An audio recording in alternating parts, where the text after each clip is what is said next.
ओम ज्ञानतिमिरान्धस्य ज्ञानञ्जनशलाकया चक्षुरुन्मीलितं येन तस्मै श्रीगुरवे नमः। नमः विष्णुपादाय कृष्णप्रेष्ठाय भूतले श्रीमते भक्तिवेदान्तस्वामिन्निति नामिने। नमस्ते सारस्वती देवे गौरवाणी प्रचारिणे निर्विशेष शून्यवादी पाश्चात्य देश तारिणे। नमो महावदन्याय कृष्ण प्रेम प्रदायते कृष्णाय कृष्ण चैतन्य नामने गौरतुसे नमः। जय श्री कृष्ण चैतन्य प्रभु नित्यानंद श्री अद्वैत गदाधर शिवासादि गौर भक्त वृंद। हरे कृष्णा कृष्णा कृष्णा हरे हरे, हरे राम राम राम हरे हरे कृष्ण। आप सभी भक्तों का हार्दिक स्वागत है आज के श्री चैतन्य चरितमृत के चर्चा में। तो आज हम लोग चर्चा करेंगे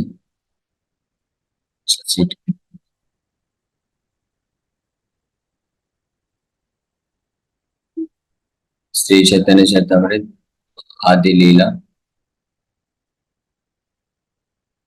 एंड थर्ड चैप्टर, तीसरा अध्याय। तीसरे अध्याय का नाम है the external reasons for the appearance of Shri Chaitanya Mahaprabhu. Shri Chaitanya Mahaprabhu के प्राकट्य का बाहरी बाहरी कारण। तो पिछले दो अध्यायों में, ये पहला अध्याय है चैतन्य चरितमृत का, उसमें गुरु तत्व के बारे में बताते हैं, साधु संघ का महिमा बताते हैं, उसका क्या लाभ। वास्तव में श्रील कृष्णदास कविराज गोस्वामी पहले अध्याय के शुरुआत में मंगलाचरण करते हैं 14 श्लोकों में। वापस से आपको चाहे तो वो मंगलाचरण दिखा देता हूँ, तो आप लोग समझ पाएंगे, क्योंकि आगे आने वाले ये जो जितने भी चैप्टर हैं, विशेष रूप से 12 नंबर, चैप्टर 12 तक, the expansion of Advaitacharya Gadadhar Pandit, ये 12 अध्यायों में वास्तव में श्री लक्ष्मीदास कविराज गोस्वामी जिन्होंने उन्होंने जो मंगलाचरण अर्पण किया है, यानी प्रार्थनाएं अर्पण किया है इस ग्रंथ की शुरुआत करने के लिए, उसी का व्याख्या कर रहे हैं। और श्री चैतन्य महाप्रभु की लीला जो है 13वें अध्याय से चालू होगी, जिसका नाम है the advent of Lord Shri Chaitanya Mahaprabhu. यहाँ से श्री चैतन्य महाप्रभु का प्राकट्य अवतार हुआ, किस प्रकार से फिर महाप्रभु की चाइल्डहुड पास टाइम्स, बाल्य लीला, फिर पौगंड लीला, फिर महाप्रभु के यूथ की लीला, और फिर फाइनली श्री चैतन्य महाप्रभु संन्यास लेते हैं, तो वो मध्य लीला में प्रारंभ होता है। तो ये जो पहला पहला अध्याय है स्पिरिचुअल मास्टर्स, तो उसके बाद दूसरा अध्याय Shri Chaitanya Mahaprabhu the supreme personality of God. ये दो अध्याय हम लोग कर चुके हैं। फिर तीसरा अध्याय है the external reasons for the appearance of Shri Chaitanya Mahaprabhu, और चौथा अध्याय है the confidential reasons for the appearance of Shri Chaitanya Mahaprabhu. तो पहले ये जो मंगलाचरण कविराज गोस्वामी किए हैं, मैं वापस एक बार आपको दिखाता हूँ, तो आप लोग कनेक्ट कर पाएंगे। तो देखिए 14 श्लोकों में मंगलाचरण। मंगलाचरण का मतलब है कोई भी जो वक्ता होते हैं, जो भगवान के बारे में कुछ प्रवचन करने वाले हैं या भगवान के बारे में कोई ग्रंथ लिखने वाले हैं, तो शुरू में भगवान को प्रार्थना करते, भगवान के भक्त और गुरु को प्रार्थना करते हुए वो मंगलाचरण बोलते हैं। जैसे हम लोग हर प्रवचन के पहले ओम ज्ञानतिमिरान्धस्य ज्ञानंजन शलाकया चक्षुरुन्मीलितं येन तस्मै श्री गुरुवे नमः।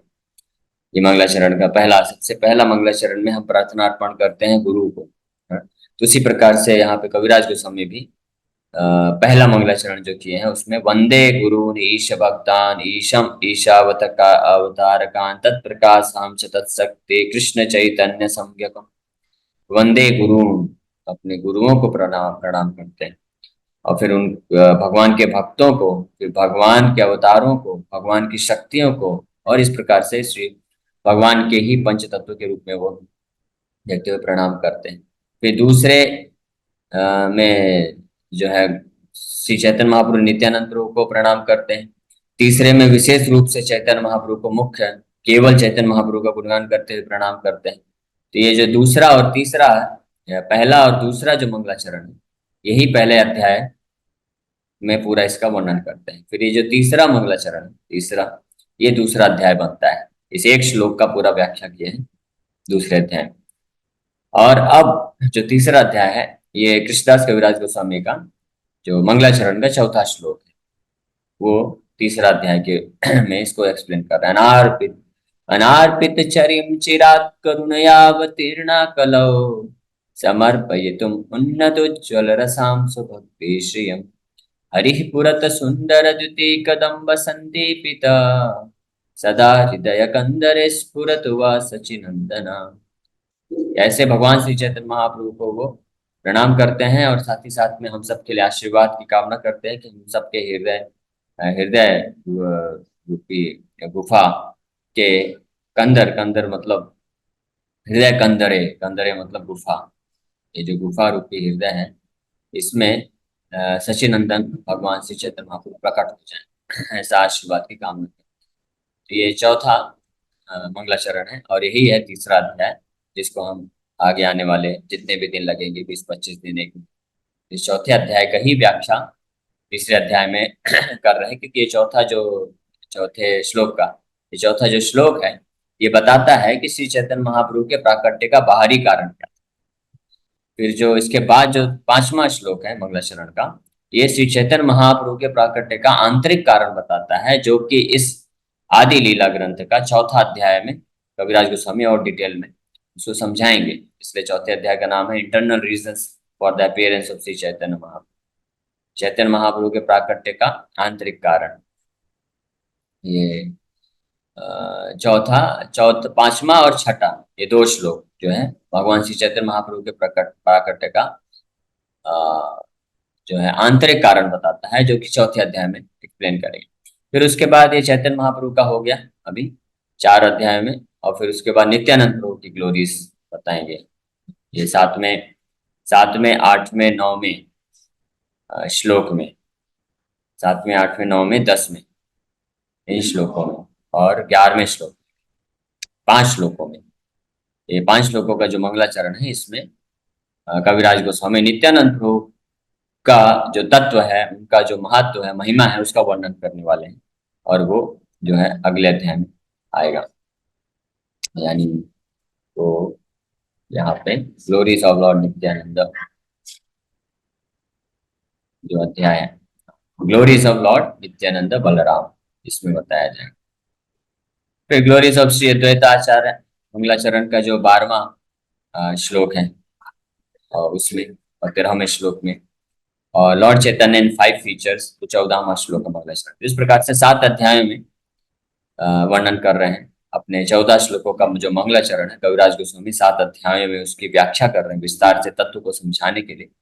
फिर 8वें श्लोक में कविराज गोस्वामी बताते हैं कि ये ग्रंथ उन्होंने किस प्रकार से लिखा, किनकी आज्ञा से ग्रंथ प्राप्त हुआ है, किस कृपा से ग्रंथ का रचना की गई। फिर 9वें, 10वें, 11वें, 12वें, इन 4 अध्यायों में वो श्री चैतन्य महाप्रभु के जो डिसिप्लिक सक्सेशन है, परंपरा है, ब्रांचेस, ट्रीज के रूप में उसका वर्णन करेंगे। और फिर 13वें अध्याय से वास्तव में श्री चैतन्य महाप्रभु की लीला चालू होगी। ठीक है, तो मैं आपको बैकग्राउंड दिया।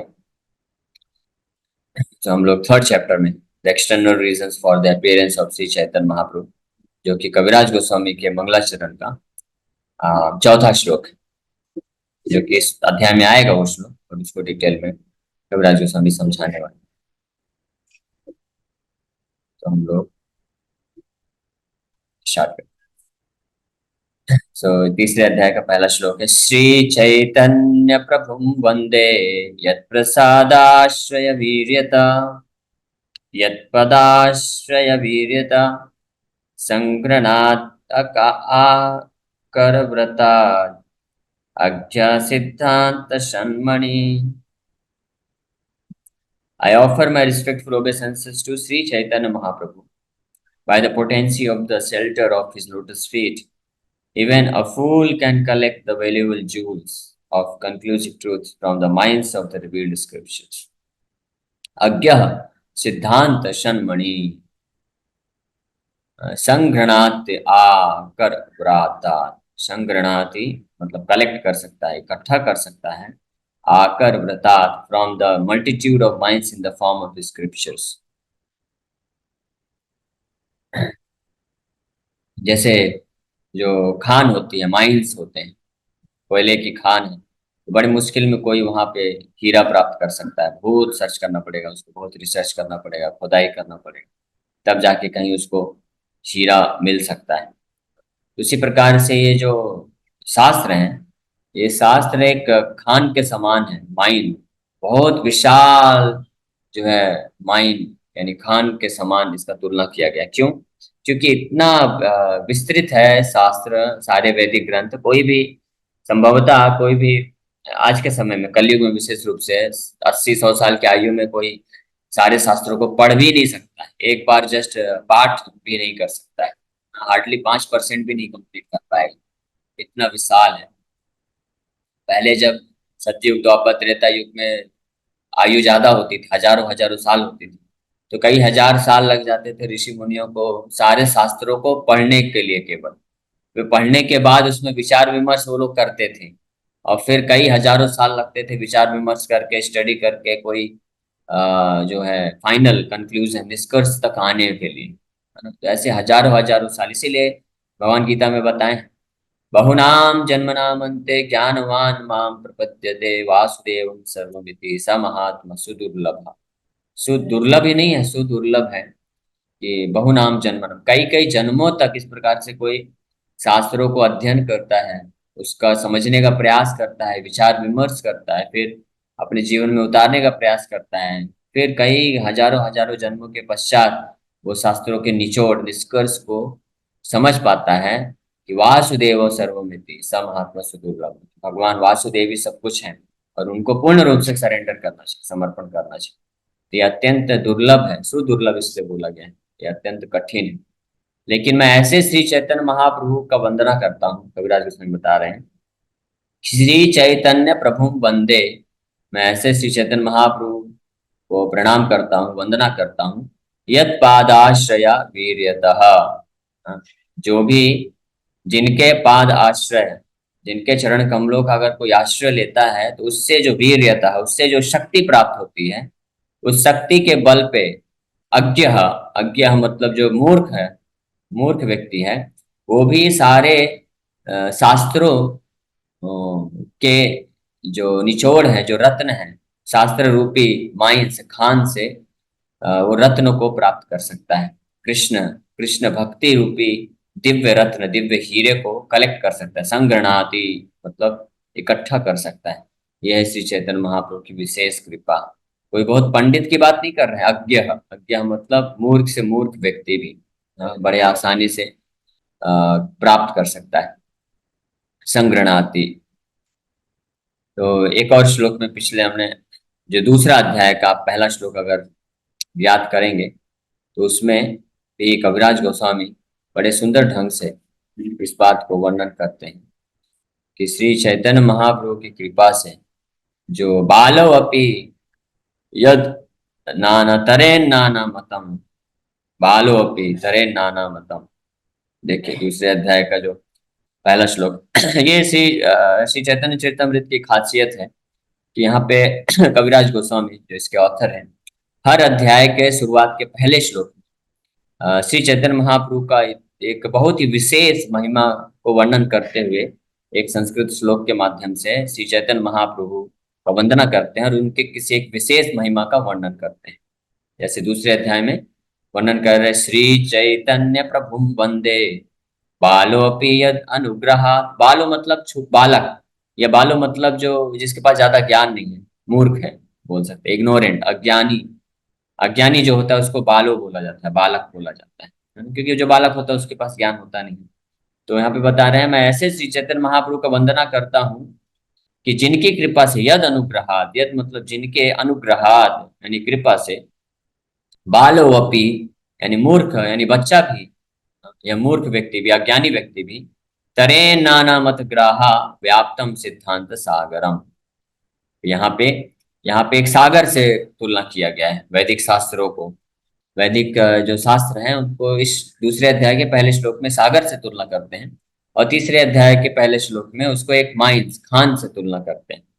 तो एक सागर से तुलना कर रहे हैं जिसमें नाना मत ग्राहा, नाना ग्राहा मतलब मगरमच्छ, हाँ, विशाल विशाल बहुत ही पावरफुल शक्तिशाली मगरमच्छ से भरा पड़ा है वो समुद्र। और कैसा है शास्त्र, समुद्र रूपी शास्त्र में मत, नाना मत यानी अलग अलग सिद्धांत रूपी जो है मगरमच्छ खड़े हुए हैं वहां पे हैं, और कोई भी बच्चा उसमें जाएगा तो बच नहीं सकता है। एक मगरमच्छ से बचते हुए जाएगा तो दूसरा उसको खा लेगा, और इस प्रकार से मगरमच्छ तैयार है, और एक एक करके जो भी उस समुद्र में प्रवेश करता है उनको खा लेता है, निगल लेता है पूरी तरह से। ये जो अलग अलग जो सिद्धांत है ना, इनको मगरमच्छ से कंपेयर किया गया है, क्योंकि ये जो सिद्धांत होते हैं, जो भक्ति शुद्ध भक्ति के सिद्धांत के विरोध में, चाहे वो निराकारवादी हो, मायावादी हो, शून्यवादी हो, निर्विशेषवादी हो, भौतिकतावादी हो, धर्मवादी हो, समाजवादी हो, बहुत सारे वादी हैं, है ना, हजारों हजारों, एक एक वादी जो है एक एक मगरमच्छ की तरह है, जो व्यक्ति का जीवन जो है आध्यात्मिक जीवन को निगलने के लिए तत्पर खड़ा हुआ है। तो कोई भी इस शास्त्र रूपी सागर में प्रवेश करता है, यानी इंडिपेंडेंटली स्वतंत्र रूप से पढ़ने का प्रयास करता है, तो ये अलग अलग सिद्धांत ना, अपसिद्धांत बोलना चाहिए, कुसिद्धांत रूपी जितने भी मगरमच्छ हैं वो इमीडिएटली उसको क्या कर लेते हैं, अटैक कर लेते हैं, डस लेते हैं, उसको खा लेते हैं। तो ऐसे मगरमच्छ, हाँ, कुसिद्धांत रूपी मगरमच्छ से एक बच्चा भी बड़े आसानी से बच के निकल सकता है, और इस नाना तरेन, तरेन मतलब तैर के पार कर सकता है इन मगरमच्छों को क्रॉस करके, और जो है भक्ति रूपी जो सुसिद्धांत है, अच्छे सिद्धांत को प्राप्त कर सकता है, किसकी कृपा से, श्री चैतन्य महाप्रभु की कृपा से। ये है श्री चैतन्य महाप्रभु की महिमा। तो बहुत ही अच्छे तरीके से तुलना करते हुए, एनालॉजी इसको बोलते हैं, तुलना करते हुए श्री चैतन्य महाप्रभु की महिमा का वर्णन करने का प्रयास कर रहे हैं कविराज गोस्वामी। वास्तव में कोई कितना भी महान विद्वान हो या महान भक्त जो होते हैं, शुद्ध वैष्णव होते हैं, वो अपने स्तर पे भक्ति के अनुसार पूरा प्रयास करते हैं भगवान की महिमा का वर्णन करने का, लेकिन वास्तव में कोई भी, चाहे भौतिकवादी तो छोड़ ही दीजिए, भगवान के जो शुद्ध भक्त भी हैं वो भी जो है भगवान की पूर्ण महिमा का वर्णन नहीं कर सकते हैं, क्योंकि अनंत है ना, असीमित है। शुद्ध भक्तों को तो बात छोड़िए, यहाँ तक कि भगवान स्वयं, भगवान के अवतार अनंत शेष, भगवान के अवतार अनंत शेष भी अगर चाहें कि मैं भगवान कृष्ण की महिमा का वर्णन करूं तो वो भी असमर्थ हो जाते हैं, वो भी नहीं कर पाते हैं पूरी पूरी महिमा वर्णन, है ना। यहाँ तक कि भगवान कृष्ण भी पूरा अपनी महिमा को नहीं जानते हैं। ये जब चौथा अध्याय आएगा तो उसमें विस्तार में चर्चा किया जाएगा कि यही एक कारण था कि भगवान कृष्ण जो है चैतन्य महाप्रभु के आए, के रूप में आए, क्योंकि वो अपनी खुद की महिमा को जानना चाहते हैं, उनको खुद को इतना मतलब जो है नहीं समझ पा रहे, असीमित है ना, अनलिमिटेड है, इसलिए। तो इसलिए कोई भी व्यक्ति अच्छे से महिमा नहीं वर्णन कर सकता है, लेकिन कविराज गोस्वामी यहाँ पे पूरा जो है प्रयास कर रहे हैं कि चैतन्य महाप्रभु की जो असीम महिमा है उसको तुलना करते हुए, एनालॉजी देते हुए समझाने का प्रयास कर रहे हैं कि जिस प्रकार से इतना बड़ा समुद्र है और उसमें एक दो दस पंद्रह बीस सौ हजार मगरमच्छ नहीं है, लाखों लाखों मगरमच्छ तैयार बैठे हैं, भूखे भूखे हैं बिल्कुल, कि कोई भी व्यक्ति जाएगा उसको तुरंत जाके निगल लेंगे। हाँ, यानी कहने का मतलब है कोई भी उस समुद्र में प्रवेश करेगा ना तो असंभव है, निश्चित रूप में वो भ्रमित होने ही वाला है। वो इस कंक्लूजन में पहुंच ही नहीं सकता कि भगवान की शुद्ध भक्ति ही जीवन का अंतिम लक्ष्य है। ये शास्त्र इतने विस्तरित हैं और इतने जो है कंफ्यूजन करने वाले हैं, इसीलिए जब तक कोई व्यक्ति भक्ति भाव से श्री चैतन्य महाप्रभु का आश्रय नहीं लेता है तब तक वो समझ नहीं सकता है। हाँ, तो इसीलिए देखिए ये चैतन्य महाप्रभु की लीला में प्रकट होता है। सार्वभौम भट्टाचार्य, वो तो महान दार्शनिक थे, सारे शास्त्रों को पढ़ चुके थे, समझ चुके थे, और केवल इतना ही नहीं, वो मायावादी जो सन्यासी होते हैं, जो खुद बड़े बड़े दार्शनिक होते हैं, उनको उनके भी टीचर थे वो, उनके शिक्षक थे। उनके गुरुकुल में मायावादी सन्यासी लोग भी पढ़ते थे आके, विद्वान लोग भी आके उनसे शिक्षा ग्रहण करते थे। ऐसे महान दार्शनिक थे सार्वभौम भट्टाचार्य, इसलिए उनका नाम ही है सार्वभौम, पूरे पृथ्वी में सर्वश्रेष्ठ, उनसे बड़ा ज्ञानी पूरे पृथ्वी में कोई नहीं था। लेकिन श्री चैतन्य और लेकिन फिर भी वो भटके हुए थे, वो समझ नहीं पा रहे थे। हालांकि जगन्नाथ मंदिर के जो है हेड पुजारी थे, लेकिन फिर भी उनको भगवान के प्रति शुद्ध भक्ति नहीं था, भगवान का नाम जप भक्ति करना ये नहीं उनके हृदय में था। भले पूजा पाठ करते थे, ग्रंथ अध्ययन करते थे, लेकिन वो मायावाद का, निराकारवाद का हृदय में उनके वो इम्प्रेशन बना हुआ था। मुक्ति मुक्ति ही सर्वश्रेष्ठ है, ये बना हुआ था। लेकिन श्री चैतन्य महाप्रभु की कृपा से बड़े आसानी से वो जो है इस नाना मत ग्रहा, ये मायावाद, निराकारवाद, मुक्ति रूपी जो मगरमच्छ है, जो उनको निगल चुका था पूरी तरह से, श्री चैतन्य महाप्रभु आके उस मगर का वध किए और उनको बाहर निकाले। जैसे गजेंद्र जब फंस गए थे, गजेंद्र कितने शक्तिशाली थे, 1000 साल तक उन्होंने युद्ध किया मगरमच्छ से। इतने पावरफुल थे गजेंद्र, वर्णन है कि जब वो धरती पे चलते थे तो ऐसा लगता था जैसे भूकंप आ रहा है। जिस जंगल में चलते थे उस जंगल में भूकंप जैसा महसूस होता था। बड़े बड़े पहाड़ को वो ऐसे ही जो है अपने सूंड से प्रहार करके तोड़ देते थे, इतना पावरफुल था गजेंद्र। इसलिए गजेंद्र नाम पड़ा था कि गजों में भी, यानी हाथियों में भी जो इंद्र है, राजा है, उस गजेंद्र के पास 10,000 से ज्यादा हाथियों का बल था अकेले। यानी अकेले वो 10,000 हाथी चारों तरफ से घेर लें उसको तो अकेले सबको हरा सकता था, इतना पावरफुल था। लेकिन मगरमच्छ जब पकड़ लिया तो फंस गए, अपने आप को छुड़ा नहीं पा रहे।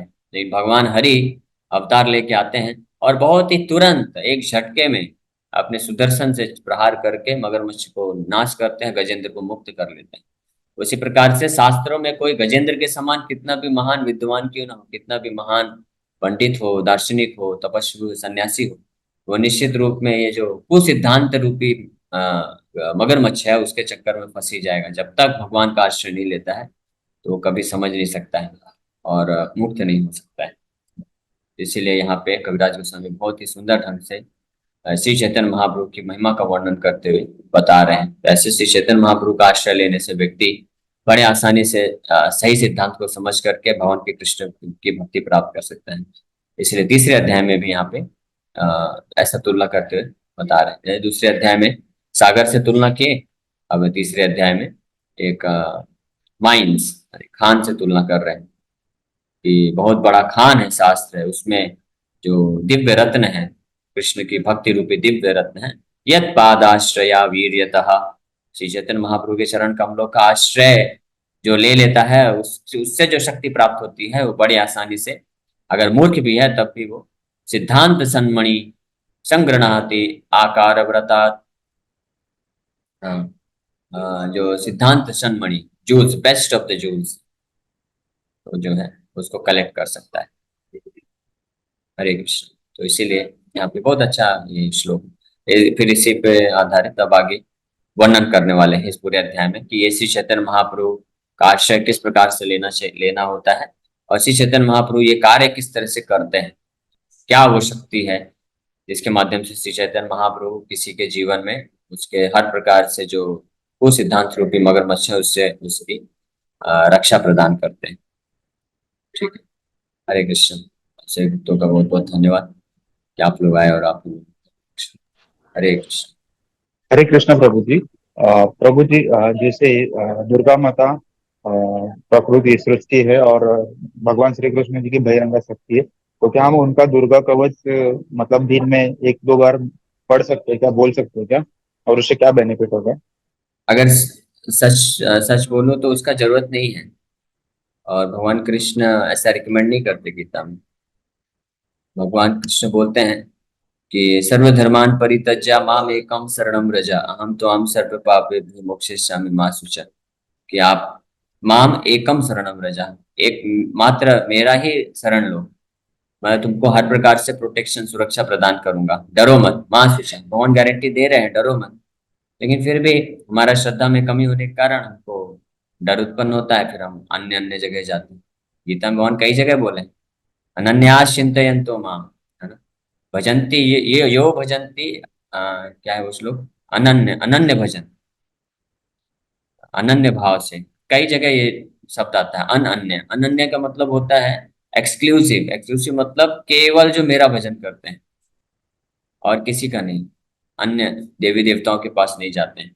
अन्य देवी देवताओं के पास जो जाते हैं भगवान उनको अल्प मेधशाम बोलते हैं, क्योंकि वो इसका कारण है, क्योंकि कोई भौतिक लोभ के कारण किसी अन्य देवी देवताओं का पूजा तो करता है भगवान को छोड़ के, लेकिन उससे मिलता भी है फल, लेकिन वो भौतिक फल मिलता है। अंतवंतु फलम तेषाम यत् भवत्यल्पमेधसाम, कि वो जो भौतिक फल है वो अंतवंत है, अंत हो जाएगा, कम समय के लिए होता है, तो इसलिए वो करने की आवश्यकता नहीं। केवल अगर कोई कृष्ण का, भगवान हरि नारायण, भगवान राम का सेवा करता है, उनका भजन करता है, तो भगवान पूर्ण रूप से समर्थ है उसको सब कुछ प्रदान करने के लिए। जैसे बच्चा होता है, छोटा बच्चा होता है, पिताजी पूरी तरह से समर्थ है उसकी सारी आवश्यकताओं को पूरा करने के लिए। लेकिन अगर बच्चा सोचेगा कि अरे मेरे पिताजी मेरे को लॉलीपॉप या चॉकलेट लाके नहीं दे रहे हैं, तो चलो मैं पड़ोसी के अंकल के पास जाके मांग लेती हूँ, हाँ, तो पिताजी को कैसा लगेगा? अच्छा, बुरा लगेगा ना, उसको डांटेंगे, बोलेंगे ना कि क्या मैं तुमको दे नहीं सकता हूँ, मैं नहीं दे रहा हूँ तो इसका कुछ कारण है ना। लेकिन जो पड़ोसी है, जो चाचा है, मामा है, वो लोग ये सब नहीं देखेंगे, वो तो बस दे देंगे, ले ले बेटा खा। लेकिन पिताजी हैं, वो उसको देखते हैं कि अरे ये चॉकलेट ज्यादा खाएगा तो इसका दांत खराब हो रहा है, गलत आदत लग जाएगी, तो इसको अभी नहीं देना चाहिए, कम देना चाहिए। तो इसलिए पिताजी उसका हित और अहित पे विचार करते हैं। तो इसी प्रकार से भगवान राम नारायण विष्णु कृष्ण जो हैं, उनका जो भक्ति करते हैं तो वो अपने भक्त के विषय में विचार करते हैं, उसका हित और अहित, कि क्या देने से इसका हित होगा, क्या देने से अहित हो जाएगा, इसलिए भगवान उस प्रकार से देते हैं। लेकिन जो देवी देवता हैं वो बाध्य हैं, अगर उनका कोई पूजा करेगा ना तो उनको वो बाध्य, उनको देना ही पड़ेगा। भले ही वो जानेंगे कि ये मैं इसको दूंगा तो ये भटक जाएगा, नरक की तरफ चला जाएगा, तब भी देना ही पड़ता है उनको। जैसे मैं स्टोरी बताया था वृकासुर को, भगवान शिव जानते हैं कि ये बहुत घटिया विचार लेके आया है, लेकिन क्या करूं, इसको देना पड़ेगा वरदान।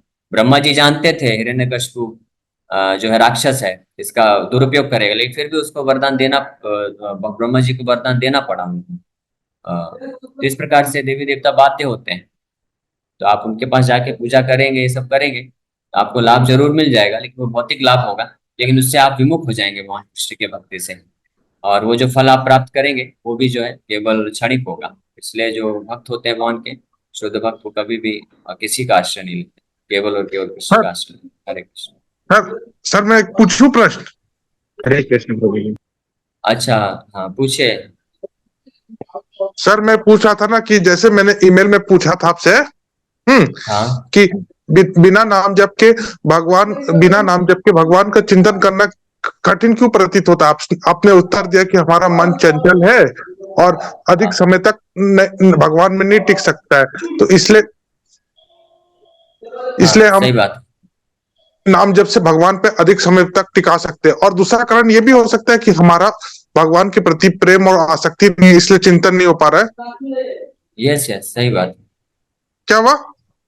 ये सही बोल रहे हैं आप कि हमारा क्योंकि भगवान के प्रति आसक्ति प्रेम नहीं है अभी, इसलिए हम हाँ, भगवान का बैठ के जो है चिंतन नहीं कर सकते। इसलिए हम नाम जप करेंगे तो नाम जप से हमारा भगवान के प्रति आसक्ति प्रेम विकसित होगा, तो चिंतन भी स्मरण भी अपने आप होगा। मतलब जब तक भगवान के प्रति आसक्ति और प्रेम नहीं होगा तब तक चिंतन नहीं हो सकता है। तब तक चिंतन नहीं हो सकता है, सही बात। हाँ सर। हाँ, नहीं हो सकता है, तब तक चिंतन संभव नहीं है। अब भगवान का चिंतन करने के लिए भगवान के प्रति प्रेम और आसक्ति पैदा करना होगा। हाँ यस, प्रेम और आसक्ति पैदा करना होगा, और वो हरिनाम के माध्यम से आसानी से हो जाता है। ठीक है, ओके। ठीक है। Hare Krishna, thank you very much. अरे आप सभी भक्तों का धन्यवाद।